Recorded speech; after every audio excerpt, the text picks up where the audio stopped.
Salamun alaikum, peace be upon you, and welcome back to Responses to Critics, Suhaib Webb. This is part 2 of the Suhaib Webb series, and you are watching QNet TV or Quranist Network Television. We are now at minute 4.25 of Mr. Webb's video, where he quotes the phrase قَدْ جَاءَكُم مِّنَ اللَّهِ نُورٌ وَكِتَابٌ مُبِينٌ. He doesn't actually quote a reference for that phrase, and he says the nur or light refers to the Rasul, and Kitabun Mubin, the clear book, obviously refers to the Quran. So he says from there that we must follow the Quran and the Rasul, or Quran and Sunnah. In my opinion, this is a very unhealthy way of analyzing what the Quran says. And I must say, for a person of Suhaib Webb's scholarship, it is rather unbecoming of him to do so. Sorry. For anyone who actually does read the ayat is chapter 5 verse 15, which says, Ya Ahl al-Kitab, O people of the book, قَدْ جَاءَكُمْ رَسُولُنَا, there has come to you our messenger, يُبَيِّنُ لَكُمْ كَثِيرًا مِمَّا كُنْتُمْ تُخْفُونَ مِنَ الْكِتَابِ. He makes clear for you much of what you have hidden from the book. So that's the subject really, the book. Yeah. وَيَعْفُو عَنْ كَثِيرًا, and he lets go much of it. قَدْ جَاءَكُمْ, that's the phrase Suhaib Webb uses, مِنَ اللَّهِ نُورٌ وَكِتَابٌ مُبِينٌ. Verily there has come to you a light and a clear book. So from here you can see that the subject matter of the verse is the book. In fact, the verse addresses Ya Ahl al-Kitab, O people of the book. So the Rasul only came to clarify what these people have hidden from the book. That being the case, Nur wa Kitabun Mubin obviously refers to the dual aspects of the book itself. Another clarifying verse for this is chapter 33 verse 46, which describes the Rasul as a da'iyan ilallah, a caller to Allah, bi'idhnihi, with his permission, wa sirajan munir, and a lamp bearing light. So he is not light, he is rather the lamp. Therefore the nur in chapter 5 verse 15 refers to the book, not to the Rasul. The Rasul is a human being, he is not light. The next point we have to make is in minute 4.50, where Mr. Webb quotes chapter 59 verse 7. Again, if you've watched our previous responses to Sheikh Faiz and Abu Sama, both of them actually use this phrase as well. I'm not even going to call it a verse, because it's not a verse, it's really a half a verse. Not the top half, as I said, not the bottom half, the middle half of a verse. And we shouldn't treat the Quran in this way. The Quran needs to be read and analyzed contextually.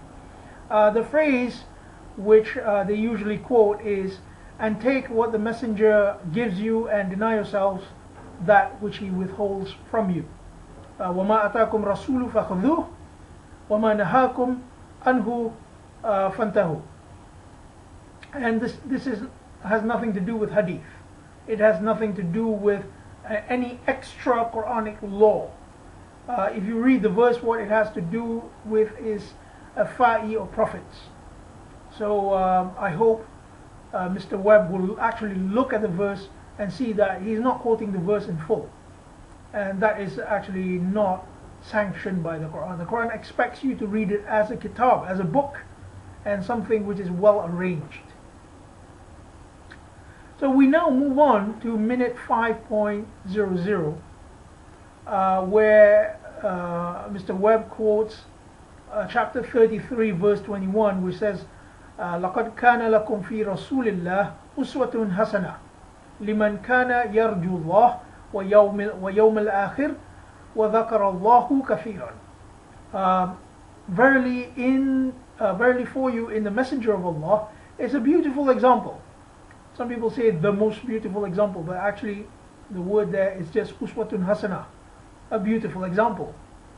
Liman kana yarjullah, for those who are tending towards Allah or leaning towards Allah, and they wish to meet Allah, if you like, yeah.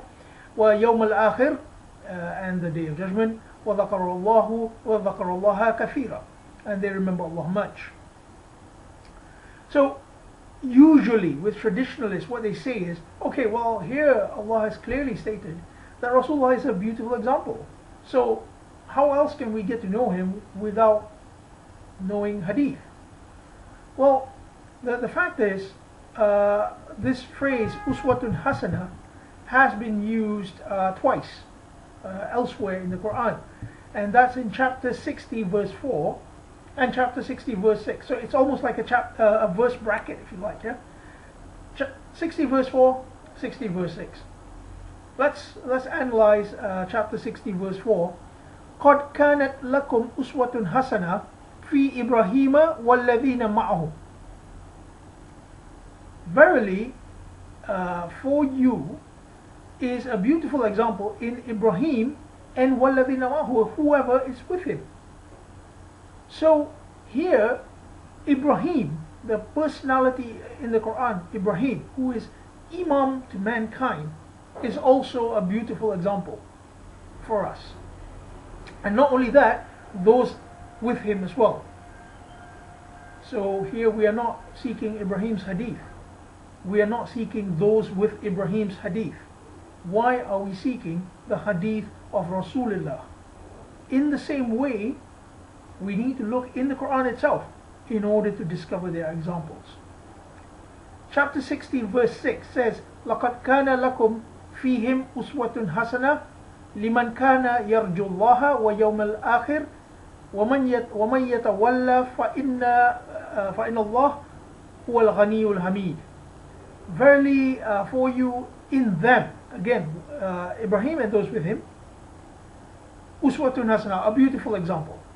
And now the exact same phrase is used, liman kana yarjullaha wa yawm al-akhir, whoever is tending towards Allah and the last day. So chapter 33 verse 21 and chapter 60 verse 6 actually has that same phrase, laqad kana lakum uswatun hasana liman kana yarjullaha wa yawm al-akhir. So I mean, there is no getting around this. It's just like we are making something of one messenger and another of another messenger. One of them we say, well, we need to follow hadith. The other one we are content to find his examples in the Quran. Why do we do this? Everything Rasulullah did is in the Quran. He says, "In atabi'u illa ma uhiya ilayya." I follow only that is what is revealed to me. Chapter 10 verse 15. We need to have a look at that. We now move on to minute 5.30, where Mr. Webb quotes you the hadith, which says, this is the Prophet talking, he says, I leave with you two things, and if you follow them, you'll never go astray, and those two things are Quran and Sunnah. He rightly points out that it is Imam Malik who narrated this in his Muwatta. That's absolutely correct. That is in the Muwatta. But the first thing which we need to raise with him is that there are other versions of this quote. This quote belongs to the final sermon of the Prophet, the Khutbah al-Wida, and there are two other versions, and one of them is from Sahih Muslim. Now Sahih Muslim to a traditionalist Muslim is a very big deal. I mean, it is possibly second only to Bukhari in terms of importance. Yet Webb did not quote this particular version, which is the Rasul will leave with you Quran and Ahl al-Bayt, or Quran and his family. So the Shia Muslims would very readily support this, obviously, because they give authority to the Ahl al-Bayt. The next version is also in Sahih Muslim, and it is, I leave with you the Quran and you shall uphold it. So you have three versions. This sermon was witnessed, historically speaking, this sermon was witnessed by 10,000 people, but there are three distinct versions of this. So that shows you how much you can really trust hadith. Not very well, unfortunately.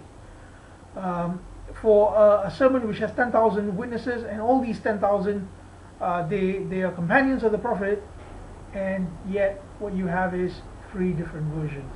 All three versions, though, have the Quran in it. So that might hint us towards something else. So I think this would be the end of part 2 of responses to critics Suhaib Webb on QNet TV. And please stay tuned for part 3 and subsequent parts. Thank you very much. Bye.